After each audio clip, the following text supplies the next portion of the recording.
ఈరోజు అక్షర బ్రహ్మ యోగం.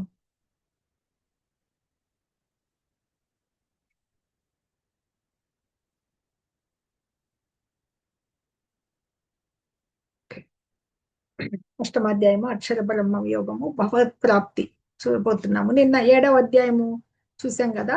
భగవంతుని యొక్క విభూతులు, భగవంతుడి గురించి తెలుసుకోవడం, జ్ఞాన విజ్ఞాన యోగం. భగవంతుడు ముందు జ్ఞానం అంటే మన ఆత్మ అనాత్మల గురించి, భగవంతునితో ఉన్న సంబంధం గురించి, అలాగే భగవంతుని అవగాహన చేసుకునే విధానము, భక్తి ద్వారా భగవంతుని ఎలా తెలుసుకోవచ్చు అని చెప్పి మనకి వచ్చింది నిన్న. అలాగే నిన్న చూసిన అధ్యాయంలో ఆఖరి శ్లోకం చూస్తే మనకేమర్థమవుతుంది? దాంట్లో భగవంతుడు ఏమో చెప్తున్నారు, అతన్ని భక్తి ఎలా చెయ్యాలి, భగవంతుణ్ణి అవగాహన చేసుకోవడం ద్వారా అన్నప్పుడు తనని ఎలా తెలుసుకోవాలని భగవంతుడు ఒక శ్లోకంలో, లాస్ట్ శ్లోకంలో చెప్పడం జరిగింది. 30వ శ్లోకంలో సాది భూతాది దైవం మాం సాది యజ్ఞం చయే విదుహు ప్రయాణ కాలేపి చ మాం తే విదుర్యుక్త చేతసః. సాది భూత అధిదైవం, అధిదైవం సమస్త దేవతలను పాలించేది ఆయనే. సా అది యజ్ఞం అంటే యజ్ఞముల్ని, యజ్ఞం ఎవరు అది తెలుసుకోవాలా. అలా తెలుసుకున్న వాళ్ళే ప్రయాణ కాలే, అంత్యకాలంలో నన్ను తెలుసుకున్నప్పుడు అవగాహనతో ఆయన తెలుసుకొని ఉంటారు మరణ సమయంలో. అంటే భగవంతుని యందు మనం చెప్పుకున్నాం కదా, ఇచ్ఛాద్వేష సముత్థేన అంటే ద్వంద్వాల నుంచి అతీతుడైన వాడు, భగవంతుని యందే చిత్తం లగ్నం చేసిన వాడు, దేవదేవుడైన ఆయన్ని ఈ భౌతిక జగత్తును, సర్వ దేవతలను, సమస్త యజ్ఞాలను నియమించేవాడుగా తెలుసుకోవాలి. సాది భూత అధిదైవం సాది యజ్ఞం. అందుకని ఇక్కడ మనకి అర్జునుడి ప్రశ్నలతో ఈ అధ్యాయము మొదలవుతుంది అన్నమాట. ఈ అధ్యాయంలో మనకి చెప్పుకునేటి ముఖ్యంగా అంత్యకాలంలో భగవంతుని ఎలా స్మరించుకోవాలి, ఆ యొక్క పుణ్యలో భగవంతుడి యొక్క ధామాన్ని చేరుకునే విధానము భగవంతుడు ఇక్కడ చర్చించబోతున్నారు అనమాట. అంటే ముఖ్యంగా మరణ సమయంలో భక్తితో ఆయన స్మరించడం ద్వారా ఆ దేవదేవుని దివ్య ధామాన్ని చేరుకోగలము అని చెప్పబోతున్నారు భగవంతుడు. హరే కృష్ణ. ఓం అజ్ఞానతిమిరాంధస్య జ్ఞానాంజనశలాకయా చక్షురున్మిళితం యేన తస్మై శ్రీ గురవే నమః. శ్రీచైతన్యమనోభీష్టం స్థాపితం యేన భూతలే స్వయం రూప కదా మహ్యం దదాతి స్వపదాంతికం. వందేహం శ్రీగురో శ్రీయుతపదకమలం శ్రీగురూన్ వైష్ణవాంశ్చ శ్రీరూపం సాగ్రజాతం సగన రఘునాథాన్వితం తం సజీవం సాద్వైతం సావధూతం పరిజన సహితం కృష్ణ చైతన్య దేవం శ్రీరాధా కృష్ణ పాదాన్ సహగన లలితా శ్రీ విశాఖాన్వితాంశ. నమో ఓం విష్ణుపాదాయ కృష్ణప్రేష్టాయ భూతలే శ్రీమతే భక్తివేదాంత స్వామినితి నామినే. నమస్తే సరస్వతి దేవే గౌరవాణి ప్రచారిణే నిర్విశేష శూన్యవాది పాశ్చాత్య దేశతారిణే. हे कृष्ण करुणा सिंधो दीनबंधो जगद्पते गोपेश गोपिका कांता राधा कांत नमोस्तुते. तप्त कांचन गौरांगे राधे वृंदावनेश्वरी वृषभानुसुते देवी प्रणमामि हरिप्रिये. वाञ्छाकल्पतरुभ्यश्च कृपा सिन्धुभ्य एव च पतितानां पावनेभ्यो वैष्णवेभ्यो नमो नमः. जय श्री कृष्ण चैतन्य नित्यानंद श्री अद्वैत गदाधरा श्रीवासादि गौर भक्त वृंद. हरे कृष्णा कृष्ण कृष्णा हरे हरे, हरे रामा राम राम हरे हरे, हरे कृष्णा कृष्ण कृष्णा हरे हरे, हरे रामा राम राम हरे हरे, हरे कृष्णा कृष्ण कृष्णा हरे हरे, हरे रामा राम राम हरे हरे. ఈరోజు ఈ క్లాస్కి వచ్చిన ఈ భక్తులందరికీ ఇస్కాన్ మంగళూరు రాధా గోవింద మందిరం తరపున స్వాగతం చెప్తున్నామండి. ఈ అష్టమాధ్యాయంలో మొట్టమొదట భగవంతుడు అర్జునుడి ప్రశ్న చూద్దాం ఏమడుగుతున్నారని. అలా భగవంతుడు గత అధ్యాయంలో చెప్పారు కదా, కానీ ఏం ప్రస్తావించారు? సాది భూతాది దైవమ్మ సాది యజ్ఞం చెయ్య విదుహు ఇక్కడ అడుగుతున్నారు అన్నమాట. అర్జున ఉవాచ కిం తద్బ్రహ్మ కిమధ్యాత్మం కిం కర్మ పురుషోత్తమ అధిభూతం చ కిం ప్రోక్తం అధిదైవం కిముచ్యతే. అర్జునుడు పలికెను, ఓ ప్రభు, ఓ పురుషోత్తమ, బ్రహ్మం అంటే ఏమిటి? ఆత్మ అంటే ఏమిటి? కామ్యకర్మం అంటే ఏమిటి? అధిభూతం ఏమిటి? అధిదైవం ఎవరు? దయచేసి నాకు వివరించుము. ఒకటిసారి క్వశ్చన్లు చూడండి, ప్రశ్నలు. బ్రహ్మము, ఆత్మ, కామ్యకర్మము, అధిభూతము, అధిదైవం.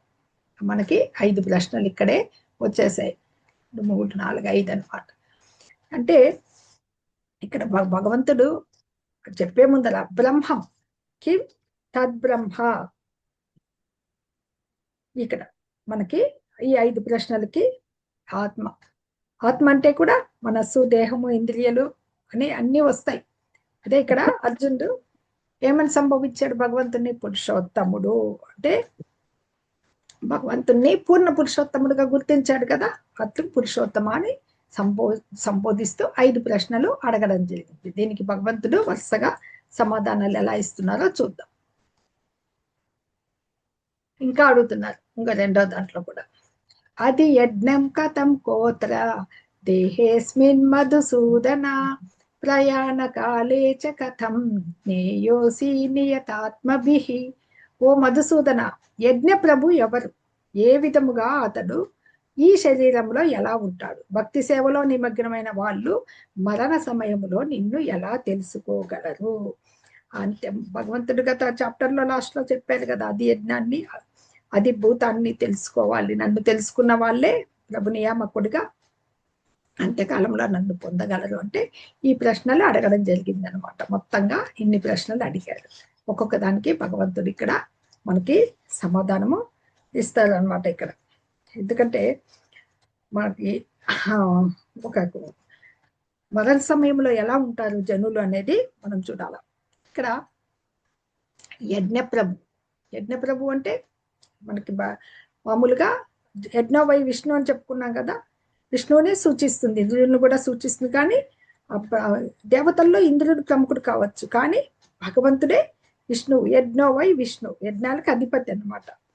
అలాగే మరణ సమయంలో ఎలా ఉంటారు అనే దానికి ఒక రాజు కులశేఖర ఆళ్వారని ముకుందమల రాశారు. ఆయన ఏమంటారు, ఆయన ఇప్పుడు నేను ఒక శ్లోకంలో చెప్తారు, ఆయన పూర్ణ స్వస్థతతో ఉన్నాను, ఇప్పుడే నన్ను తీసుకెళ్ళు. అదే పూర్తిగా వృద్ధాప్యం వచ్చి నా గొంతు కఫంతో నిండిపోయి నా మనస్సు మీ పాద పద్మాలకి ఎలా చేరుకుంటుంది? నా మనస్సు అనే రాజహంస ఎలా చేరుకుంటుంది నీ పాద పద్మాల దగ్గర అని చెప్పేసి అంటారు. కాబట్టి నిర్మలంగా ఉన్నప్పుడే నన్ను స్వీకరించు స్వామి అని చెప్పేసి ప్రార్థిస్తాడనమాట. అంటే అంత్యకాలంలో మనుజుడు భగవంతుని స్మరించగలిగే స్టేజ్కి రావాలంటే ఇప్పటి నుంచే సాధన చేయాలన్నమాట. ఇప్పుడు భగవంతుని అర్జునుడి ప్రశ్నలకి భగవంతుడి ఒక్కొక్క జవాబు చూద్దాం.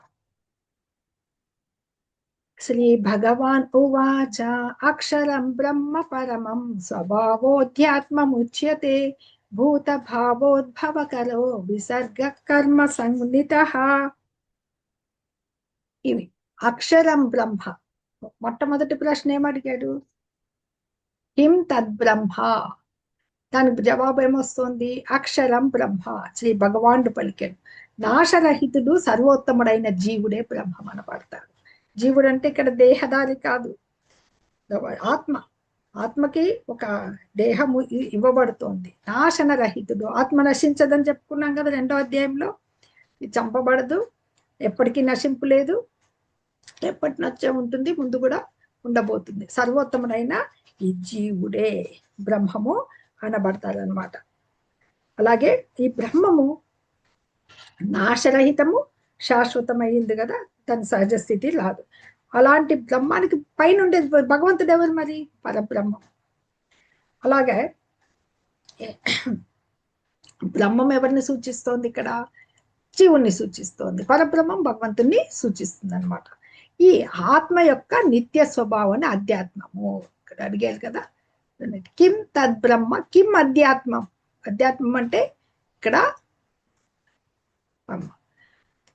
అక్షరం బ్రహ్మ పరమం స్వభావం అధ్యాత్మం ఉచ్యతే. ఏదైతే నిత్య స్వభావం, ఈ జీవుడి యొక్క నిత్య స్వభావమే అధ్యాత్మము అనబడుతుంది అనమాట. ఈ కామ్య కర్మ కర్మం. మళ్ళీ క్వశ్చన్ వస్తుంది ఇక్కడ, కిం కర్మ పురుషోత్తమ. ఈ ఈ ఆత్మ యొక్క నిత్య స్వభావాలు అంటే సమస్త జీవుల ఉత్పత్తికి ఉనికికి కారణమైన కార్యమే కర్మ అనబడతారనమాట. ఈ జీవుల ఉత్పత్తికి దానికి ఉనికికి కారణమైన కార్యమే కర్మ. 3 ప్రశ్నలకి ఇక్కడ ఆన్సర్ వచ్చిందనమాట. ఎందుకంటే ఈ జీవులు ఇక్కడ మనకి భౌతిక జగత్తులోకి వచ్చినప్పుడు జీవులు ఎలా ఉంటారంటే భగవంతుని యొక్క ఉన్నత శక్తే. కానీ ఇక్కడికి వచ్చినప్పుడు మనము తక్కువ శక్తి, బాహ్య శక్తి కదా. ఇది తక్కువైంది. నిన్న 7వ అధ్యాయంలో చెప్పుకున్నాం కదా, ఇది అపరా ప్రకృతి అని. అలాగా ఈ విధంగా మనము భౌతిక చైతన్యములు ఈ భౌతిక జగత్తులో ఉన్నప్పుడేమో మనకి ఏమనుకుంటాం, మనము దీన్ని భౌతికం అనుకుంటాము. భగవంతుణ్ణి పొందగలిగేంత ఆధ్యాత్మికంగా ఉన్నప్పుడు ఆధ్యాత్మికం అనుకుంటాం. అందుకనే అటు ఇటు ఉంటాడు కాబట్టి జీవుని ఏమంటారంటే భగవానుని తటస్థ శక్తిగా పిలువబడతారనమాట. ఎందుకంటే ఈ భౌతిక ప్రకృతిలో 84 లక్షల జీవజాతులు ఉన్నాయి. వాటిలో ఏ జన్మాన్ని పొందినా కానీ ఆధ్యాత్మికంలో ఆత్మ ఒక్కటే. రకరకాల పక్షి కావచ్చు, దీన్ని కావచ్చు, ఏది కావచ్చు అనమాట. మనకి ఆ జన్మలు ఎలా వస్తున్నాయి? మన పూర్వజన్మ కర్మఫలాలతో బట్టి ఆ దేహం లభిస్తూ ఉంటుంది. అందుకే కదా మానవ జన్మను ఉపయోగించుకుని పుణ్యలోకాలకి వెళ్ళిపోవాలి, భగవంతుడి దగ్గరికి చేరేంత పుణ్యం సంపాదించాలి. లేదు మరలా మానవ జన్మే వచ్చినా ఆ భక్తియుత సేవనే కంటిన్యూ చేయాలి. కానీ ఆ పుణ్యఫలము ఎక్కడ మనకు స్వర్గాలకి దానికి వెళ్ళినా అక్కడ సౌఖ్యాలు అనుభవించినా మళ్ళీ ఇక్కడికి పుణ్యఫలం నశించినంతనే భూమిపై మళ్ళా మనుజునిగా జన్మిస్తూ ఉంటాం. దానినే కారణము అంటారు. జీవుల ఉత్పత్తికి ఉనికికి కారణమైన కార్యమే కర్మ. అంటే బ్రహ్మము, జీవుడు బ్రహ్మము. ఇక్కడ ఆత్మ యొక్క నిత్య స్వభావము ఆధ్యాత్మము. అలాగే ఈ జీవులు ఇక్కడ జనన మరణ చక్రంలో ఇక్కడ జన్మిస్తూ ఉండేది కార్యమే కర్మ. 3 ప్రశ్నలకు ఇక్కడ ఈ శ్లోకంలో జవాబు వచ్చేసింది అనమాట. నెక్స్ట్ చూద్దాం. అధిభూతం ఓకే అధిభూతం క్షరో భావః పురుషశ్చాదిదైవతం అధి యజ్ఞోహమేవాత్ర దేహే దేహభృతాంబర. దేహదారులలో శ్రేష్ఠుడ అర్జున, శరీరం లాంటి నిరంతరము మార్పు చెందే భౌతిక ప్రకృతిని అధిభూతం అంటారు. సూర్యచంద్రుల వంటి సకల దేవతలను కలిగి ఉన్న భగవంతుని యొక్క విరాట్ రూపమునే అది దైవము అంటారు. ప్రతి దేహంలో అంతర్యామ రూపంలో ఉండే అతి యజ్ఞ ప్రభువుని నేనే. ఇంకా ఉన్నాయి ప్రశ్నలు అర్జునుడు ఇక్కడ. అది అధిభూతం, అది దైవం. ఇంకా 2 ప్రశ్నలు ఇక్కడ ఉన్నాయి. అది యజ్ఞం. ఇక్కడ అధిభూతం, అది దైవం, అది యజ్ఞం. దీనికి ఈ శ్లోకంలో చెప్తున్నారు అనమాట. ఈ భౌతిక ప్రకృతి మనకి ఈ భౌతిక జగత్తు ఉంది కదా, నిత్యం పరిణామశీల. అంటే భౌతిక జగత్తు మార్పు చెందుతూ ఉంటుంది. ఎందుకంటే బ్రహ్మదేవుడికి సృష్టి ప్రారంభించినప్పుడు ఉంటుంది. బ్రహ్మదేవుడికి ఒక పగలు గడిచినతేనే ఒక ప్రళయం వచ్చినప్పుడు మళ్ళీ నశించిపోయి మళ్ళీ సృష్టి చేస్తూ ఉంటాడు. ఇవన్నీ వెళ్ళిపోతుంటాయి. ఆయన ఆయువు పూర్తి అయినప్పుడు బ్రహ్మదేవుడు కూడా ఆయువు ఉంది, ఆ దేవతా సంవత్సరాలు వస్తుంది అది మనకి. అక్కడ పూర్తి అయినప్పుడు మహాప్రలయం వచ్చినప్పుడు అన్ని కూడా పోయి గర్భోదకశాయి భగవంతుని దగ్గర ఉండి మళ్ళీ తిరిగి సృష్టి ప్రారంభం అవుతుంది అనమాట. అన్ని అంటే అందుకని నిరంతరము మార్పు చెందే భౌతిక ప్రకృతిని అధిభూతం అంటారు. మార్పులు చెందుతూ ఉంటుంది, పరిణామశీల. సరే, అది దైవం ఎవరు? అన్ని దేవతల్ని భగవంతుని యొక్క విరాట్ స్వరూపంలోనే ఆయన దేవతలంతా ఉంటారనమాట. దానిని అది దైవతం అంటారు. ప్రతి దేహంలో అంతర్యామి రూపంలో ఉండే అది యజ్ఞ ప్రభువు భగవంతుడే. ఇప్పటికే అన్ని ప్రశ్నలకి వచ్చేసాయి అనమాట. భౌతిక ప్రకృతి నిరంతర పరిణామశీల అంటే ఏమి? పుట్టడం, క్షమించాలి, ఇందాక మనము బ్రహ్మదేవుడిది చెప్పాము. పుట్టుట పెరుగుట కొంతకాలం ఉండి, ఇది మనము పుడతారు, జీవులు పెరుగుతాయి, కొంతకాలం నిలుస్తాయి, తర్వాత వాళ్ళు ఇతర దేహాలు అంటే పిల్లలు పుడుతూ ఉంటారు కదా, సంతానోత్పత్తి, తర్వాత శరీరం నశించిపోయి చివరికి నశించడం, 6 రకాల మార్పులు ఈ భౌతిక దేహం అనుభవిస్తుంది. పుట్టుట, పెరుగుట, కొన్నాళ్ళు నిలిచి ఉంటుంది, తర్వాత ఇతర దేహాలని సృష్టించుట, శిథిలమైపోతుంది, లాస్ట్కి నశించిపోతుంది. అందుకని అలాంటి ఈ భౌతిక ప్రకృతిలో ఇలాంటి మార్పులు ఉన్నందుకే దానినే అధిభూతం అంటారు అనమాట. అంటే ఒక నిర్దిష్ట సమయంలో పుట్టేది ఒక నిర్దిష్ట సమయంలో నశింపజేస్తాయి. ఇట్లా సమస్త దేవతల్ని సమస్త లోకాలని కలిగి ఉన్న భగవంతుని విశ్వరూపమే అది దైవం. అయితే ఇంకా మన ప్రతి దేహంలో మనకి ఒకే చెట్టు మీద ఉన్న పక్షులు అని చెప్పుకున్నాం కదా 2వ అధ్యాయంలో, ఆత్మతో పాటు పరమాత్మ ఉంటాడు.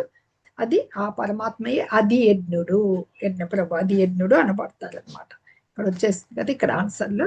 ఇక్కడ అది యజ్ఞ, ఇక్కడ అధిభూతం, అది దైవం, అది యజ్ఞ. అధిభూతం, అది దైవం, అది యజ్ఞ. అధిభూతం అక్షరోభావ, క్షరోభావ, అధిభూతం క్షరోభావ. క్షరము అంటే నశించేది, అక్షరము అంటే నశింపు లేని, ఇది ఉంటుందన్నమాట. అది ఇట్లా నిత్యం మారినట్టుది ఇక్కడ అని. ఇక్కడికి ఆన్సర్లు ఇక్కడికి అయ్యాయి. తదుపరి చూద్దాం. హరే కృష్ణ. ఈ టేబుల్లో ఇంకా క్లియర్గా వస్తుంది. బ్రహ్మము నాశరహితము లేని దివ్యమైన జీవుడు. అధ్యాత్మము జీవుని నిత్య స్వభావం, కర్మ దేహోద్భవమునకు సంబంధించిన కార్యము. అధిభూతం అంటే భౌతిక జగత్తు, భౌతిక ప్రగతి. అది దైవం, సర్వదేవతల్ని కూడి ఉండేది విశ్వరూపము. అది యజ్ఞం పరమాత్మ. అది యజ్ఞం ఎక్కడ వసిస్తాడు? ప్రతి జీవి యొక్క హృదయంలో. మరణ సమయంలో కృష్ణుని ఎలా స్మరించాలి? స్మరణాన్ని అభ్యాసం చేయడం ద్వారా. ఇదే అన్నమాట ముఖ్యమైనది. హరే కృష్ణ. ఎస్ అంతకాలే చ మామేవ స్మరన్ ముక్త్వా కలేవరం యప్రయాతి సమద్భావం యాతి నాస్త్యత్ర సంశయ. జీవిత సమయంలో కేవలం నన్నే స్మరణ చేస్తూ శరీరాన్ని విడిచిపెట్టిన వాడు నా భావాన్ని పొందుతాడు, ఇందులో సందేహమేమీ లేదు. అంటే ఇక్కడ మనకి భీష్మాచార్యులు చూపించారు. ఆయన అంపశయ్య మీద ఉంటాడు, ఆయన నిర్యాణం అంటే ఆయన ఇచ్ఛామరణం, తను కోరుకుంటేనే వస్తుంది.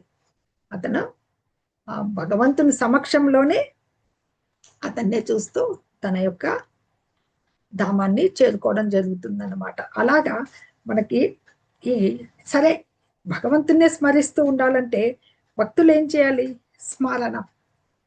స్మరన్ ముక్త కలేవరం. నిరంతరము భగవంతుని స్మరిస్తూ ఉండాలంటే అంత్యకాలంలో, ఇంతకుముందే కులశేఖరాల వారు అని ఒక భక్తుడి గురించి చెప్పుకున్నాం కదా, అంత్యకాలం వచ్చినప్పుడు చాలా వరకు శరీరంకి చాలా బాధలు వస్తాయి, చెప్పలేం ఏమొస్తాయి అనేది. గొంతు పుడుకొని పోవచ్చు, అసలు ఆ బాధల్లో భగవంతుడి గుర్తు రాకపోవచ్చు. అందుకే నిరంతర హరే కృష్ణ కృష్ణ కృష్ణ హరే హరే, హరే రామ రామ రామ హరే హరే, ఈ నామస్మరణలో ఆయన్ని జపిస్తూ కీర్తిస్తూ ఉంటే ఓర్పుతో, చైతన్య మహాప్రభు చెప్తారనమాట, తరోరపి సహిష్ణున అని చెప్పేసి చెప్తారు శిక్షాష్టకంలో. ఎంత ఓర్పు ఉండాలి, ఒక చెట్టులాగా ఎప్పుడు నిరంతర ఓర్పుతో అవి ఉపదేశిస్తూ ఉంటే ఆ భగవంతుణ్ణి ఆ యొక్క నామస్మరణ చేస్తూ నిరంతరం స్మరిస్తూ ఉంటే ఆ స్మరణంలోనే అది వస్తూ ఉంటే అంత్యకాలంలో కూడా భగవంతుని ప్రయోజనాన్ని పొందొచ్చు అన్నమాట. ఆయన్ని చేరుకునే ప్రయోజనం మనకు సిద్ధిస్తుంది అన్నమాట. అది జీవిత చివరి సమయంలో చేయాల్సిన ఇది. ఎస్ యం యం వాపి స్మరన్ భావం త్యజత్యంతే కలేవరం తం తమే వైతికం తేయ సదా తద్భావ భావిత. యం యం యాపి వాపి స్మరన్ భావం, ఏ ఎం వాపి అంటే ఏ స్మరిస్తూ, ఏ భావాన్ని నువ్వు స్మరిస్తూ కలేవరం త్యజత్యంతే కలేవరం, నువ్వు ఈ కలేవరాన్ని వదిలేస్తావు. తం తమే వైతి, అట్టిదాన్నే నీవు పొందుతావు. సదా తద్భావ భావిత, ఆ స్థితికే వస్తావు. అంటే ఓ కౌంతేయ, మనిషి మరణ సమయంలో ఏ భావాలతో శరీరాన్ని వదులుతాడో ఆ భావాలకు తగిన స్థితినే పొందుతాడనమాట. మనకి పరీక్షిత్ మహారాజు సుఖదేవ గోస్వామి ద్వారా భాగవతం విని తరించాడు. తనకి మరణమాసన్నం అయిందని. అజామిలుడు కథ చెప్పుకున్నాం మనం. అజామిలుడు ఏం చేస్తాడు, తను నారాయణ నారాయణ అని స్మరిస్తాడు. కాకపోతే తన కుమారునికి, చిన్న కుమారునికి పేరు పెట్టుకున్నాడు. అంత్యకాలంలో అతను చక్కగా వేదాలు చదివినాడు, కానీ మధ్యలో పతనమయ్యాడు అనమాట. పతనమయ్యి 10 మంది పిల్లలు ఉంటారు కదా, ఒక వేష సాంగత్యంలో పడి వేద నియమాలన్నీ విడిచిపెట్టి అన్ని దురలవాట్లకు లోనే అంత్యకాలంలో ఆ భటులు కనపడతారు. ఎవరు? యమభటులు. ఆ భయానికి నారాయణ నారాయణ అని పిలుస్తాడు. ఏ రకంగా పిలిచినా అంత్యకాలంలో పిలిచాడు కాబట్టి విష్ణు భటులు వచ్చి రావడం, విష్ణుదూతలు తీసుకువెళ్ళడం, అతనికి మళ్ళీ అవకాశం ఇవ్వబడుతుంది అన్నమాట. అలాగా ఇక మళ్ళీ జడభరతుడు ఇప్పుడు అన్నారు. జడభరతుని కథ చక్కగా చెప్పుకోబడుతుంది అన్నమాట. ఇతను ఎందుకంటే భగవంతుని తలుస్తూ శరీరాన్ని ఇచ్చేవాడు భగవంతుని దివ్య భావమే, లేదు వేరే ఉంటాయి. ఈయన కూడా చక్కటి రాజు, భరతుడే దశరథదేవుని కుమారుడు అనమాట. రాజు తన కుమారులకి రాజ్యం అప్పగించి చక్కగా ఆశ్రమంలో గడుపుతూ ఉంటాడు అనమాట. పరంపదం చేరుకోవాల్సిన సమయంలో ఆయనకి ఒక జింక పిల్ల దొరుకుతుంది. అది ఎలా దొరుకుతుందంటే, ఒక జింక గర్భవతిగా ఉండి ఒక పిల్లని కానీ, అంటే ఒక పులి అరుపుకు గాండ్రించి పాపం దుంకడానికి పోయి బిడ్డను ప్రసవించి చనిపోతుంది. ఆ జింక పిల్ల మీద జాలితో పెంచుకుంటాడు. అది మమకారంగా తయారైతుంది అనమాట, జింకతోనే ఉంటూ అనమాట. ఆ జింకనే చూస్తూ తనువు చాలించడం వల్ల తదుపరి జన్మ జింకనే వస్తుంది. కానీ అతనికి పూర్వజన్మ స్మృతి ఉంటుంది. అది కూడా అయిపోయిన తర్వాత 3వ జన్మలో మనుజుడిగా పుట్టి అప్పుడు ఆ పూర్వజన్మ స్మృతితో జడుడిగా ఉండిపోతాడు. ఎవరితో పలకకుండా నిరంతరము భగవద్ ధ్యానంలోనే ఉంటాడనమాట. అలాగా అంత్యకాలంలో తదుపరి ఆయనకి ముక్తి వస్తుందిలేండి. ఈ అంత్యకాలంలో స్మరించడం వల్ల వచ్చే ఆపదలు ఇక్కడ తెలుపుతుంది అనమాట. అంటే ఇక్కడ ఈ జన్మలో కూడా ఆయన్ని స్మరించాలంటే సత్వగుణంలో ఉండాలి కదా. అలా ఉండి భగవంతుణ్ణి స్మరిస్తూ ఉంటే ఆయన్ని చేరేదానికి మనకి సంకీర్తన విధానము మనకి ఉన్నాయి కదా, కృష్ణ భక్తిలో చేరడము, ఇవి తోడ్పడతాయి అన్నమాట. తస్మాత్ సర్వేషు కాలేషు మామనుస్మరయుధ్య చ మయి అర్పితమనో బుద్ధి మామే వైశ్యస్య సంశయం. తస్మాత్ సర్వేషు కాలేషు, ఇక్కడ ఏం చెప్తున్నారంటే, ప్రతి అంటే భగవంతుణ్ణి చేరుకునే విధానం ఎట్లా, మైండ్ ఇంటెలిజెన్స్ రెండు. ఇక్కడ మా మనుస్మర యుధ్యచ మనోబుద్ధి, మై అర్పిత మనోబుద్ధి, మనకి మన మనసు బుద్ధి కూడా ఆ రెండు. ఎందుకంటే కామ్య కర్మలందు మునిగి ఉన్న వాళ్ళకి, అందువల్ల అర్జున నిరంతరం నన్నే స్మరిస్తూ నీ కర్తవ్యమైన యుద్ధం చేయి, మనస్సును బుద్ధిని నా యందు నిలిపితే నీవు నిస్సంశయంగా నన్ను పొందుతావు. అక్కడ యుద్ధం చేయమన్నారు విద్యుక్త ధర్మాలు. అలాగే మనస్సు బుద్ధి ఎక్కడ పెట్టాలి, భగవంతుని మీద నిలపాలంటే కర్మలు ఆయనకి అర్పించాలి. కర్మలు వదలమని చెప్పలేదు, నన్నే స్మరిస్తూ ఎక్కడ అడవిలో కూర్చొని తపస్సు చేయమని బోధించలేదు. భగవంతుడి తన కామ్య కర్మలు చేస్తూ ఉండాలన్నమాట. అదే ఆయనకి దీంట్లోంచి బయటపడేవేస్తుంది. ఈ మనోబుద్ధులు ఆయన ఎంబులు నిలపాలి. భగవంతుని ఎవరు స్మరించుకుంటూ ఉంటారు నిరంతరం అంటే బృందావనంలో చూసుకోవచ్చు, వాళ్ళు గోపికలు, వాళ్ళకి నిరంతరం మై అర్పిత మనోబుద్ధి. 1 సెకండ్ అంటే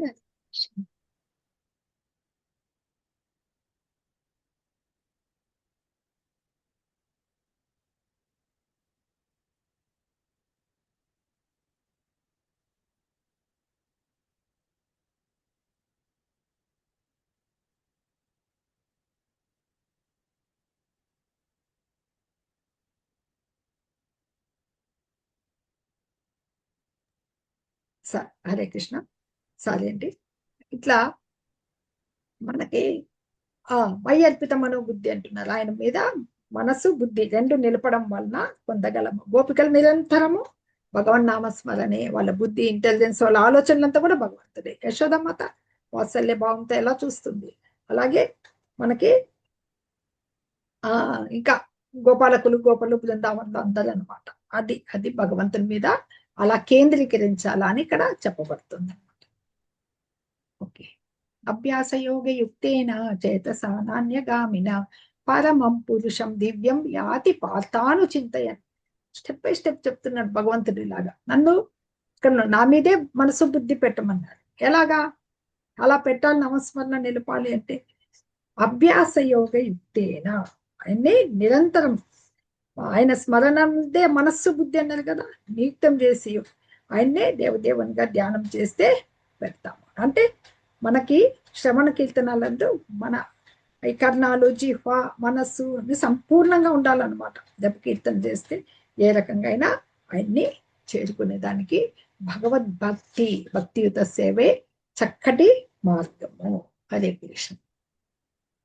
ఎస్, అకస్మాత్ పరీక్ష అంటే ఏమంటే మన జీవితం ఏంటి, ఒక పరీక్ష అంటే ఇప్పుడు పిల్లలంతా ఫైనల్ ఎగ్జామ్స్కి ఎలా ప్రిపేర్ అయి ఉంటారు, సంవత్సరం అంతా చదువుతారు, లాస్ట్ పరీక్షలకి ఎంత ప్రిపేర్ అయితే ముందు నుంచి ప్రిపేర్ అయితే వస్తారు కదా. అప్పటికప్పుడు ప్రిపేర్ అయ్యే వాళ్ళకి అయితే కొంచెం వాళ్ళు టెన్షన్ ఉంటుంది, ముందు నుంచి ప్రిపేర్ అయ్యే వాళ్ళకి హ్యాపీగా ఉంటుంది. అలాగా మనకి జీవితంలో మొదటి నుంచి కూడా ఈ సాధన చేస్తూ ఉంటే ఆ పరీక్షలో నెగ్గుతాం. ఏమిటి ఆ పరీక్ష? మరణ సమయంలో మనము ఎక్కడికి మన దేహాన్ని తదుపరి జన్మక లేదా భగవద్ధామం చేయలేదానికైనా ప్రిపరేషన్ చేసుకుంటాం అనమాట. అదే నామస్మరణ. ఎస్, ఎప్పుడు సిద్ధం అవ్వాలి? నౌ సిలబస్ ఏంటి, ఇప్పుడు మన ఆ పరీక్షకి ఎట్లా సిద్ధం అవ్వాలి, సిలబస్ ఏమిటి, ఎలా సిద్ధం అవ్వాలి, మనం ఎలాగా పరీక్ష రెడీ కావాలి? జపించడం, హరే కృష్ణ నామం, భగవద్గీత చదవడం, భక్తుల సాంగత్యం, సేవ చేయడం. ఏ సమయంలో? నిరంతరం, 24 hours. ఫలితం మనం లక్షణంగా భగవద్ధామానికి వెళ్ళిపోతాం, భగవంతుడు ప్లస్ జీవుడు.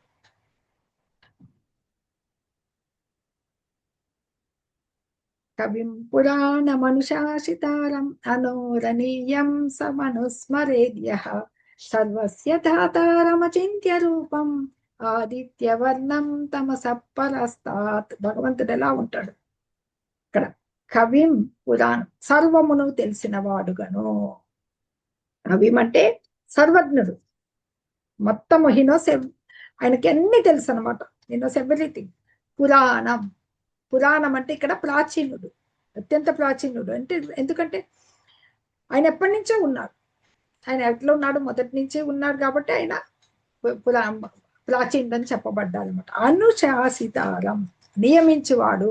మనల్నంతా నియమించేది ఎవరి? భౌతిక జగత్తునంతా కూడా భగవంతుడు అనమాట. అజో, అణువు కన్నా కూడా అనీయాంశం, సూక్ష్మమైన. మనం అణువు గురించి దీని గురించి చెప్పుకున్నాం, ఏది మన ఆత్మ గురించి. 10 వెంట్రుక కొసలో 10,000 వంతు ఉంటే ఆత్మలో మనకు భగవంతుడు కూడా పరమాత్మగా అంతే ఇంకా అణువుగా ఉంటా, సూక్ష్మంగా అవుతాడు. ఎంతైనా విభుడు, ఎంత ఇదిగానే అవుతాడు అనమాట. ఎందుకంటే భగవంతుడిని ఇక్కడ కవి అని చెప్పారు, ఓకే, సర్వం తెలిసిన వాడు.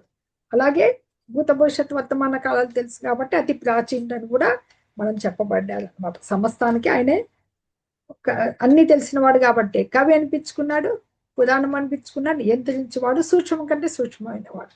ఈ నెక్స్ట్ ఏమొస్తుంది? సర్వస్య దాతార అమచింత్య రూపం. ఇక్కడ మనకేం చెప్తున్నారు? జగన్ నియామకుడు, ఆయన అన్నిటినీ పోషించేవాడు అనమాట. పోషించేవాడు, దాతారం, సర్వస్య దాతారం, అచింత్య రూపం. ఆయనకి ఊహింపశక్యం కాని రూపం. ఇలాగా ఉంటాడు భగవంతుడిని ఊహించుకోడు. ఆదిత్య వర్ణం, సూర్యుని వల్ల తేజస్సు గలవాడు. తమస పరస్తాత్, మనకంతా ఈ తామసానికి ఆయన అంటే భౌతిక ప్రకృతికి అతీతుడు. అదనమాట భగవంతుని గురించి ఇక్కడ వర్ణన వస్తుంది. ఎలాగ మనం భగవంతుడిని అవగాహన చేసుకోవడం ఎలాగంటే, ఆయన ఇంత సూక్ష్మం అని చెప్పుకున్నాం కదా, అదే సూక్ష్మమే సర్వవ్యాపిగా ఈ జగత్తంతా ఉన్నాడు అనమాట. అంతా వ్యాపించి మనల్ని పోషిస్తూ ఉన్నాడు కాబట్టి ఆయన నుంచే ఈ గ్రహమండలం అంతా నిల్చుంది. మత్త పరతలం నాణ్యతకించేదస్తి దాన్ని నిన్న చెప్పుకున్నాం కదా శ్లోకము. అంత గ్రహాలు కూడా ఆయన నుంచే సూత్రేమణిగా నా గ్రహమండలంలో వేలాడుతూ ఉన్నాయన్నమాట. అందుకనే ఈ విషయంలో అచింత్యం అంటే ఆయన మన ఆలోచన పరిధికి, మన భావనకి అతీతుడు అనమాట. అందుకు అచింత్యం అంటాం. ఇవన్నీ కూడా మనకి భాగవతము, భగవద్గీత పట్టణాల ద్వారా ఆయన అవగాహన చేసుకునే విధానాలు కొన్ని ద్వారా అవగాహన చేసుకోగలుగుతాం అనమాట. హరే కృష్ణ. అనన్యచేతా సతతం యో మాం స్మరతి నిత్యశః తస్యాహం సులభ పార్థ నిత్యయుక్తస్య యోగినః. ఎస్. ఓ పార్థ, వృతాకుమారుడా, క్రమము తప్పకుండా నన్ను నిరంతరము స్మరించువానికి అతని స్థిరమైన భక్తి సేవ కారణంగా నేను సులభముగా లభిస్తాను. ఇక్కడ మనకి అనన్య చేత సతతం అంటే ఎట్లాంటి మనము పక్కకు పోకుండా క్రమము తప్పకుండా పక్కకి అటు ఇటు చెల్లించకుండా అనమాట. అనన్య చేత అచంచలమైన మనస్సు కలవాడంటే ఈ వితౌట్ ఎనీ డివియేషన్ వెళ్లకుండా నిత్యము ఆయన్ని స్మరిస్తూ ఉండేవాళ్ళు అనమాట. అది స్మరిస్తూ ఉంటే భగవంతుణ్ణి నిత్యయుక్తస్య స్థిరమైన భక్తి. భగవంతుడు అంత్యకాలచ మామేవ చెప్పారు ఆయన ఎలా పొందాలి అంత్యకాలంలో. ఇప్పుడు ఆయన్ని ఎలా ధ్యానించుకోవాలి ఆయన గురించి వివరణ వచ్చింది ముందు శ్లోకంలో. ఇక్కడ భగవంతుణ్ణి ఎలా పొందాలి, ఆయన్ని నిరంతరం స్మరించే వాళ్ళకి స్థిరమైన భక్తి సేవ కారణముగా. అంటే భక్తి యోగం ఎటువంటిది? అది సరళము, సింపుల్, పవిత్రం, సులభం. అందుకు కారణం అనమాట. ఎందుకంటే ఇతర యోగాభ్యాసాలు చూసామా, రకరకాల ఇవి హఠయోగాలని, జ్ఞానయోగము, కర్మయోగము, ముక్తి విధానాలన్నీ చూసాం. అన్ని కొంచెం కష్టసాధ్యమైనవి ఇవి. ఇది సులభం. భక్తిని ఎలా మనం తెలుసుకోవాలి? హరే కృష్ణ మహామంత్ర జపం ఉంది, ఎవరైనా ప్రారంభించవచ్చు. దానికి లిమిటేషన్స్ అంటూ లేవు. ఎవరికైనా అర్హత, కొద్దిగా భక్తి ఉంటే చాలా ఆయన పట్ల. శ్రీకృష్ణుడు తన పిల్లలు, మనమంతా జీవులమంతా ఆయన నిత్యాంశలం కదా, సర్వులయ్యడా దయాపూర్ణుడై ఉంటాడు అనమాట. సరే, అది ఆయనకి పక్షపాతం లేదు, అందరూ ఒకటే. కానీ భక్తులు ఎడ కొంచెం మొగ్గు చూపుతా ఉంటారు అనమాట. అందుకే అచంచలమైన మనసుతో నన్ను సేవించే వారి మధ్య ప్రత్యేకంగా ఆయన శ్రద్ధ చూపిస్తారనమాట. అందుకని దేశకాల పరిస్థితులేమి పట్టించుకోకుండా ఆయన్ని నిరంతరం స్మరించుకోవడమే, చంచలమైన మనసు లేకుండా, అదే ప్రత్యేకమైన ఒక యోగ్యత, మనకు ఒక అర్హత అన్నమాట. ఇంకా ఎక్కడికి వెళ్ళాలి? అట్లాంటి చోట్ల బృందావనం, అట్లా మధుర తీర్థయాత్రలు ఉన్నాయి, అలా వెళ్ళచ్చు. ఎందుకంటే భక్తి యోగంలో భక్తులు ఎలా ఉంటారు చెప్పుకోవాలంటే 5 రసాల్లో ఉంటారు అనమాట. బృందావనంలో అయితే మనకి ముఖ్యంగా చెప్పుకునేది శాంత భక్తులుగా అనమాట. శాంతంగా భక్తిని చేసేవాళ్ళు. అక్కడ విధులు చెప్పుకోవచ్చు, అక్రూరుడు, వాత్సల్య రసం, ఆయన మీద ప్రేమ కురిపించిన వాళ్ళ తల్లిదండ్రులుగా నంద యశోదులు. అలాగే సఖ్య భక్తుడు ఇక్కడే అర్జునుడు ఉన్నాడు, ఇంకా స్నేహితులు ఉన్నారు గోకులంలో స్నేహితులు. అలాగే వాత్సల్య భక్తుడు అయిపోయిన దాస్య భక్తుడు, వాళ్ళు కూడా ఉంటారు అక్కడ, దాస్య భక్తులు కూడా అనమాట. అలాగే మాధుర్య భావంతో గోపికలు సేవించారు కదా. ఈ వీళ్ళంతా ఏ రకంగా భగవంతుని నిరంతర స్మరణలో ఉన్నారో అలా స్మరించడానికి మనము చెప్పుకోవాలి. ఎందుకు సులభంగా లభిస్తానంటున్నాడు కదా భగవంతుడు, అందుకు ఉదాహరణగా చెప్పడం జరిగింది. ఎస్, ఇక్కడ చూపిస్తున్నారు గోకులంలో స్నేహితులు, ఇది గురుకులంలో కృష్ణ బలరాం. ఇంకా సఖ్య భక్తులు ఎలా ఉంటారు చూడండి, కుచేలుడు. ఇక్కడ దేవాది దేవుడు ఆయన భగవంతుడు, మనకు శ్రీకృష్ణ భగవానుడు. కానీ ఒక సఖ్యుడు, తన భక్తుడు, స్నేహితుడు వస్తే తనే స్వయంగా పాద ప్రక్షాళన చేసి సేవ చేస్తాడనమాట. భగవంతుడు సేవ చేసి అనేక ఐశ్వర్యాలు ఇవ్వడం జరుగుతుంది. అది భగవంతుడి లీలలకి ఇలాంటివి ఎన్నో చెప్పుకోవచ్చు అనమాట. ఆయన విశాల హృదయానికి, లీలలకి అది అవగాహన చేసుకోవడం అనమాట భగవంతుడి.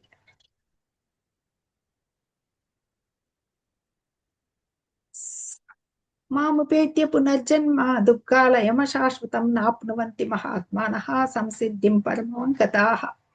భక్తితో యోగులుగా ఉన్న మహాత్ములు నన్ను పొందిన తర్వాత వారు అత్యున్నత పరిపూర్ణతను పొందుతారు. కావున దుఃఖాలతో నిండిన ఈ తాత్కాలిక ప్రపంచానికి ఎప్పటికీ తిరిగి రారు. భక్తితో యోగులుగా ఉన్న మహాత్యులు ఎవరైతే మనకు వీళ్ళనమాట, మనకి భక్తి యోగులైన ఈ మహాత్ములు ఆయన్ని పొందిన వారైతేనే. ఎందుకు ఈ అనిత్య జగం ఎట్లాంటిది? ఇది జన్మ, వ్యాధి, ముసల్తనము, జన్మ మృత్యు జల వ్యాధులతో కూడి ఉండేది కదా. కృష్ణలోకం, భగవంతుని లోకం ఎటువంటిది? అది పూర్ణమైంది. అలాంటిది అవ్యక్తం, అక్షరం, ఎప్పుడు నశింపులేంది, పరమగతి, ఇవంతా కూడా వేదాల్లో చెప్పబడింది అనమాట. అలాంటిది మహాత్ములకు మాత్రమే, వాళ్ళకి ఇది భక్తులైన మహాత్ములకి అక్కడికి వెళితే ఎప్పటికీ తిరిగి రారని ఈ శ్లోకంలో భగవంతుడు చెప్పడం జరిగింది అనమాట. ఇంకా చూద్దాం. ఆ బ్రహ్మ భువనాల్లోక పునరావర్తినోర్జున మాముపేత్యతు కౌంతేయ పునర్జన్మన విద్యతే. ఆ బ్రహ్మ భువనాల్లోక, ఇతర లోకాలు ఏ లోకాలైనా, బ్రహ్మలోకం నుంచి, ఊర్ధలోకాల నుంచి, అక్కడ ఇమేజ్ లేదు, 7 లోకాలు ఊర్ధలోకాలు ఉంటాయండి, 7 అధో లోకాలు. అది ఒకసారి ఇమేజ్ చూపించింటే బాగుండు, నేను మళ్ళీ చూపిస్తానండి రేపు. హరే కృష్ణ, వెతికి పెట్టలేదు. 7 లోకాలు, ఊర్ధలోకాలు, 7 అధోలోకాలు, మధ్యలో మధ్యలోకం ఉంటుంది. భువ స్వర్గలోకం, తపోలోకం, జనలోకం, బ్రహ్మలోకం, ఇలాగా అవి ఆర్డర్ కొంచెం అటు ఇటు అయిండొచ్చు. ఈ కిందివి అతల సుతల తలాతల రసతల పాతాలని వస్తాయన్నమాట. ఈ లోకాల్లో ఏ లోకాలైనా, ఆ బ్రహ్మ భువనాల్లోక ఏ లోకాలైనా కానీ, భౌతిక జగత్తులో అత్యున్నత లోకము నుండి అత్యల్ప లోకం వరకు అన్ని కూడా పునరావృతమయ్యే, పుట్టుక మరియు మరణం జరిగే కష్టాల ప్రదేశాలు. ఇక్కడంతా కూడా జనన మరణ చక్రము తిరుగుతూ ఉంటుందన్నమాట. అక్కడికి కానీ భగవంతుని చేరుకున్నాడు మళ్ళా జన్మించలేడు ప్రతి లోకము. ఎందుకంటే విశ్వప్రలయం సంభవించినప్పుడు అందరూ వెళ్ళిపోవలసిందే అనమాట. ఓకే, ఇప్పుడు భౌతిక జగానికి ఆధ్యాత్మిక జగానికి ఉన్న 2 గురించి చెప్తారు చూడండి భగవంతుడు. ఎస్, భూతగ్రామ స ఏవాయతే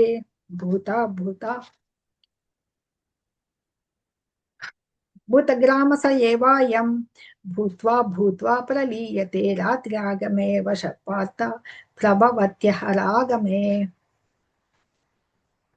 ఓ పార్త, ఈ జీవులన్నీ పుట్టి బ్రహ్మకు రాత్రి రావడంతోనే ప్రకృతిలో లీనమవుతాయి. పగలు కాగానే మళ్ళీ మళ్ళీ జన్మిస్తూ ఉంటాయి. ఈ జీవులన్నీ బ్రహ్మకు రాత్రి రావడంతోనే, అంటే బ్రహ్మకు రాత్రి ఏమిటంటే, బ్రహ్మ ఆయుర్దాయము చాలా ఎక్కువ, ఆయన కూడా ఉంది. అండ్ 100 దేవతా సంవత్సరాలు అంటారు వాటిని, కౌంటింగ్ వస్తుంది, నెక్స్ట్ చెప్దాము. ఆయనకి ఒక పగలంతా సృష్టి చేసి, ఆయన ఒక పగల్లో 14 మంది మనువులు ఉంటారు. ఇప్పుడు 7వ మన్వంతరం జరుగుతోంది. ఇది 7వ మన్వంతరం, వైవస్వత మన్వంతరం అంటారనమాట. మనకి వ్రతాలు చేసేటప్పుడు చూస్తుంటారు కదా, జంబూదివే, కృష్ణపక్షే, వైవస్వత మన్వంతరే అని మీరు బ్రాహ్మణులు చదువుతూ ఉంటారు, పండితులు చూసింటారు. ఆ వైవస్వత మన్వంతరం ఇప్పుడు మనకి రన్ అవుతోంది అనమాట. ఈ జీవులు అన్ని పుట్టి బ్రహ్మకు మొత్తం భౌతిక ప్రకృతితో లీనమైపోతాయి అన్నమాట. పగలు మళ్ళీ సృష్టి ప్రారంభం అవుతూ ఉంటుంది. ఇక్కడ అంటే వీళ్ళు ఈ మన కామ్య కర్మల కోసం ఈ పగటి యందు ఏం చేస్తాం, మనకి సంబంధించిన దేహాల్ని తీసుకుంటాం. రాత్రి సమయంలో ఎటువంటి దేహం లేకుండా విష్ణువు యొక్క దేహం వైపు వెళ్ళిపోతాం అనమాట, గర్భోదక్షాయి దగ్గరికి. తిరిగి బ్రహ్మ పగలు ఆరంభమైనంతనే మళ్ళీ వ్యక్తం అవుతారు అనమాట. అంటే బ్రహ్మ ఇంకోటి మహాప్రలయం వచ్చినప్పుడు, చిన్న ప్రళయం వచ్చినప్పుడు అందరూ నశించిపోయి కోట్లాది సంవత్సరాల తర్వాత మళ్ళీ ప్రకృతి సృష్టించబడుతుంది అనమాట. ఇక్కడ దీంట్లో మనకి బ్రహ్మ ఆయుర్దాయం గురించి చెప్తారు చూడండి. బ్రహ్మాస్ 1 డే, ఒక రోజుకి ఎంత అంటే మనకి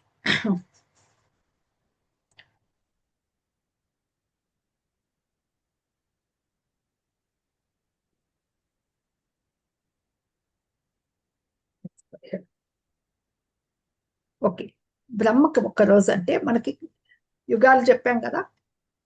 ఒక యుగానికి, కలియుగము 4,32,000 సంవత్సరాలు ఉంటుంది. కలియుగానికి 2 రెట్లు ద్వాపరం, 4,32,000 ఇంటూ 2.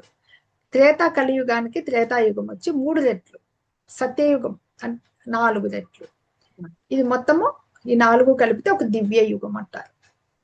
ఒక దివ్య యుగం, చతుర్యుగాలు అంటారు 4 కలిపి. ఇలాంటి 1000 యుగాలైతే ఒక పగలైన, ఇలాంటి 1000 యుగాలైతే ఒక పగలు, 1000 యుగాలైతే ఒక రాత్రి అన్నమాట. అంటే ఈయనకి 4 కలిపి దివ్య యుగము, ఇక్కడ 43,20,000 సంవత్సరాలు అనమాట 4 కలిపితే. ఇట్లాంటివి 1000 దివ్య యుగాలు కలపాలి. ఇక్కడ 1000 కలిపారు చూడండి. 432 కోట్ల సంవత్సరాలు అనమాట. బ్రహ్మదేవునికి 1 డే అంటే దీనికి డబల్ అయింది. సరే 1 డే ఇంత వచ్చింది. మళ్ళీ మీకు మ్యాథ్స్ ఇంట్రెస్ట్ ఉంటే చేసుకోవచ్చు మ్యాథ్స్. దీనికి ఇంటూ 360 డేస్ కలపాలి. నాట్ 365. మనకి అధిక మాసాలు కలుస్తాయి కాబట్టి 360 రోజులు కలిపి ప్లస్ ఇంటూ 100 సంవత్సరాలు వేస్తే బ్రహ్మదేవుని ఆయుష్ 311 ట్రిలియన్ల 40 బిలియన్ల సంవత్సరాలు అనమాట. అది ఈ క్యాలిక్యులేషన్. బ్రహ్మాస్ 1 డే, ఆయన ఆయుర్దాయం అంత ఉంటుంది. హరే కృష్ణ. దివ్యధామం అవ్యక్తోక్షర ఇత్యుక్తం 21.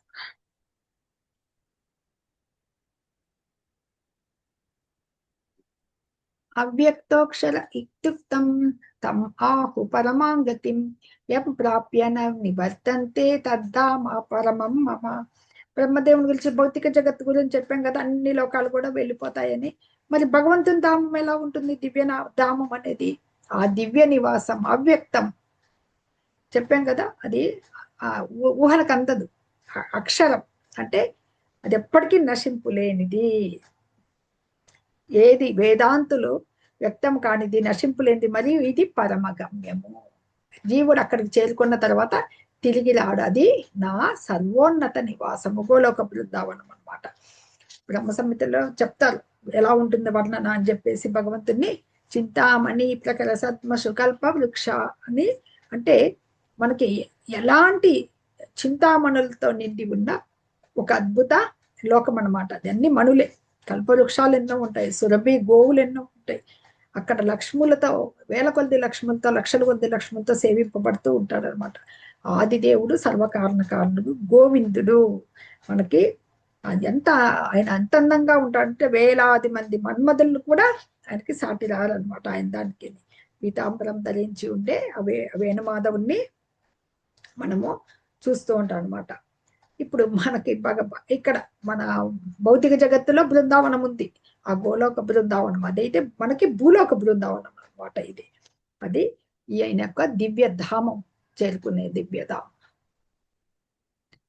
ఇక్కడ ఇలాగనమాట. ఆధ్యాత్మిక ప్రపంచంలో ప్రతి పదము పాటయే, ప్రతి అడుగు నృత్యమే. భగవంతుడు సేవింపబడుతూ ఉంటాడనమాట.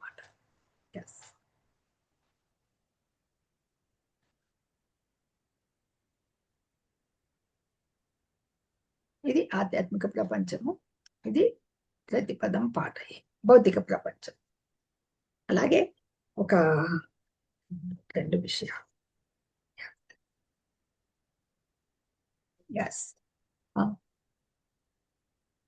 భౌతిక జగత్తులో ఎలా ఉంటుంది? ప్రతి అడుగు ప్రమాదమే, ప్రతి పనిలోనూ బాధలే.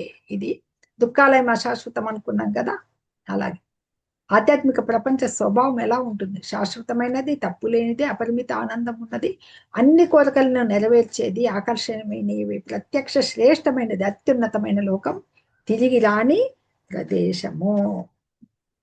ఇది మనం చెప్తున్నది. ఎందుకంటే మనకి అది ఆ దివ్యధామం గోలోక బృందావనం అనేది ఫైనల్. ఎన్ని జగత్తులు నశించిపోయినా కానీ నశింపలేని వైకుంఠ లోకాలు దివ్యధామము శాశ్వతమైనటువంటి అనమాట. అది వేదాల్లో మనకి చెప్పబడతాయి అన్నమాట. అలాగే తర్వాత ఏం చెప్తాడు భగవంతుడు అంటే, మనకి ఇప్పుడు చనిపోయే వాళ్ళు కొందరు యోగులు ఉంటారు కదా, వాళ్ళకి శుక్లపక్షము కృష్ణపక్షము అని ఉంటుంది కదా. ఆ శుక్లపక్షంలో అంటే ఈ మంచి యోగంలో బ్రహ్మ విధులు అనమాట, యోగంలో బాగా మంచి పథంలో భక్తులైన యోగులు ఏం చేస్తారంటే, ఈ వెలుగులో అంటే పగలు కాంతి ఏదైనా శుభగడియలో శుక్లపక్షంలో ఉత్తరాయణంలో చనిపోదామని చెప్పేసి వాళ్ళు ప్రయత్నపూర్వకంగా కాకుండా యాదృచ్ఛికంగా మరణిస్తే భగవంతుని ధామాన్ని చేరుకుంటారు అనమాట. లేదంటే మళ్ళీ తిరిగి రావాల్సిందే. ప్రయత్నపూర్వకంగానే చేయకూడదు అనమాట. యోగాభ్యాసంలో నిష్ణాతులైన యోగులు మాత్రము ఆ సమయాన్ని దాన్ని నిర్ణయించుకుంటారు, కానీ ఇతరులకు అది సాధ్యం కాదు. ఇక కృష్ణపక్షం అంటే మనకి అమావాస్య ముందు వచ్చే 14 రోజుల్ని కృష్ణపక్షం అంటారు. పౌర్ణమి వచ్చే వెలుగుంటుంది కదా, ఆ 15 రోజుల్ని అమావాస్య నుంచి పౌర్ణమి వరకు ఉండేదాన్ని శుక్లపక్షం అంటారు అనమాట. దాంట్లో ఇంకా అలాగే కృష్ణపక్షము, దక్షిణాయనము. దక్షిణాయనం అంటే మనకు తెలుసు కదా, సూర్యుడు ఉత్తరాయణం 6 నెలలు, దక్షిణమైన 6 నెలలు ఉంటుంది. అది అక్కడికి పోయిన వాళ్ళు అయోగులైతే గనక చంద్రలోకానికి అలా వెళ్ళి మళ్ళీ తిరిగి రావాల్సిందే అనమాట. ఇది కూడా భగవంతుడు చెప్తారనమాట. అంటే ఈ రకాల మార్గాలు ఉన్నాయి చేరుకునే దానికి. ఎలా తిరిగి? శుభగడియ, భగవంతుని స్మరణ చాలా చాలా ముఖ్యం అనమాట. ఎప్పుడు భక్తులకి, ఈ మటుకు శుద్ధ భక్తులకి ఆ మార్గాలు తెలిసినా కూడా అలాంటి మోహాన్ని ఎప్పటికీ ఉండదు అనమాట. భక్తులకు ఉండేదేమి? నిరంతరం భగవన్నామ స్మరణ ద్వారానే ఆయనని ఆ యోగం నందు స్థితిని పొందితే, కృష్ణ భక్తి భావనలో ఉంటే ఆయనకి చేరుకునే అవకాశము ఉంటుంది. దివ్యధామానికి చేరుకోవడం తథ్యం భక్తి యోగం ద్వారా అనమాట. ఎన్ని యోగాలు ఉన్నా.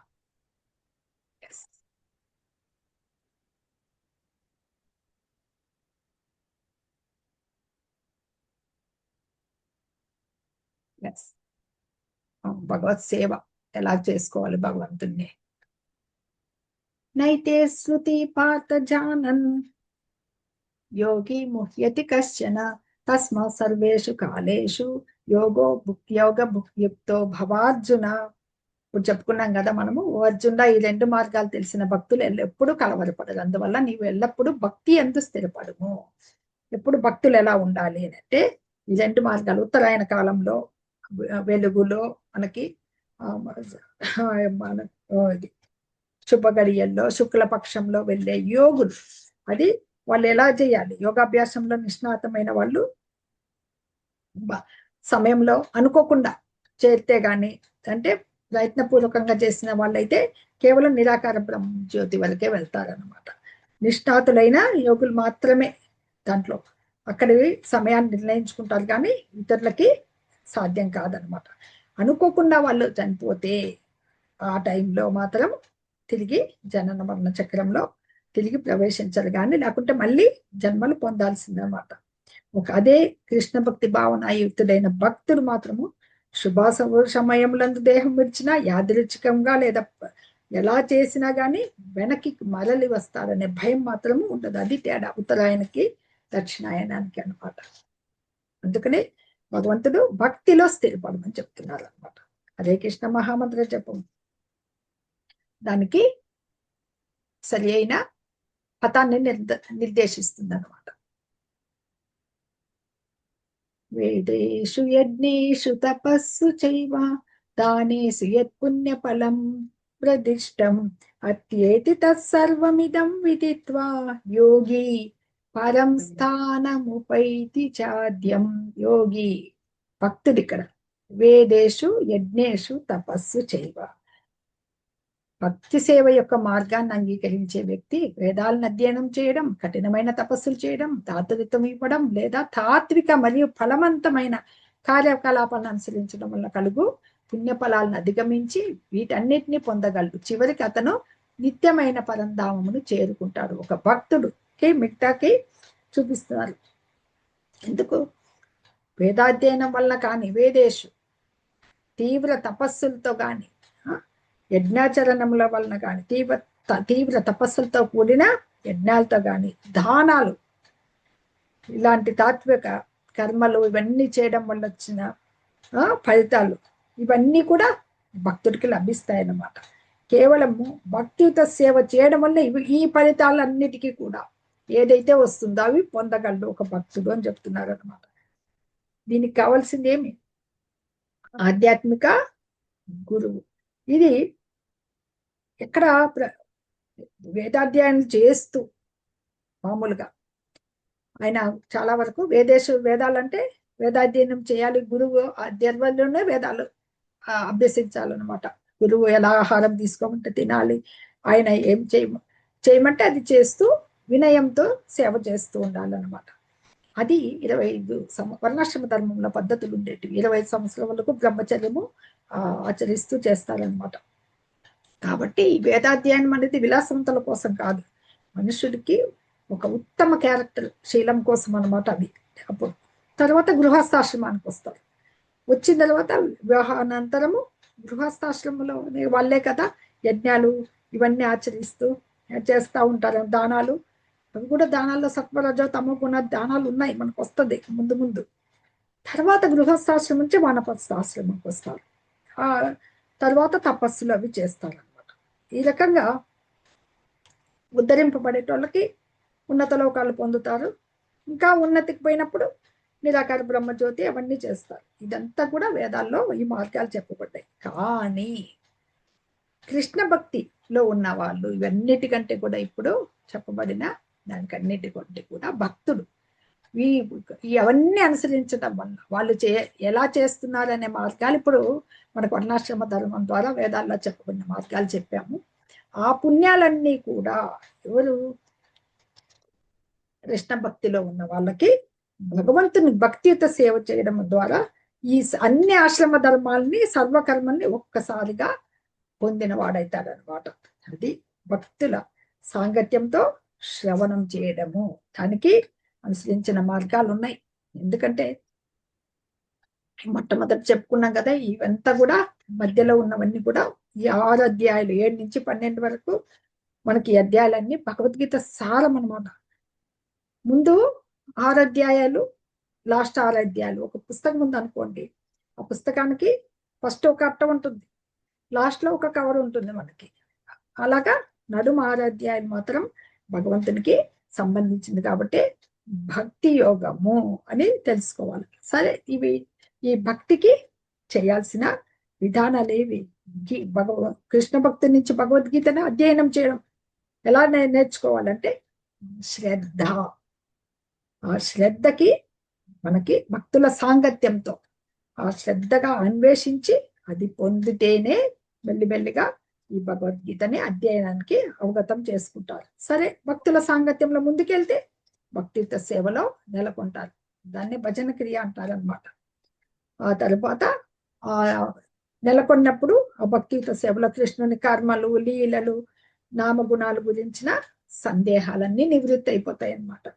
అయిపోయిన తర్వాతే ఇంకొంచెం నిష్ట పొంది తర్వాత అప్పుడు గీతాధ్యయనంలో ఇంకా రుచి కలుగుతుంది. ఆ రుచే ఆయనకి కలిగి క్రమంగా భగవంతుని భావస్థితి తర్వాత ప్రేమ స్థితికి చేరుకుంటారు. ఇవి అంచెలంచెలుగా ఇన్ని స్థితులు ఉన్నాయన్నమాట భక్తియుత సేవలో. ఇన్ని అధ్యయనాలు ఈ వేదాలు చదివినా, అధ్యయనం చేసినా, కఠినమైన తపస్సులు చేసినా, దాన ధర్మాలు చేసినా, పుణ్య ఫలాలన్నిటికీ అధిగమించేది ఎవరంటే భక్తుడు.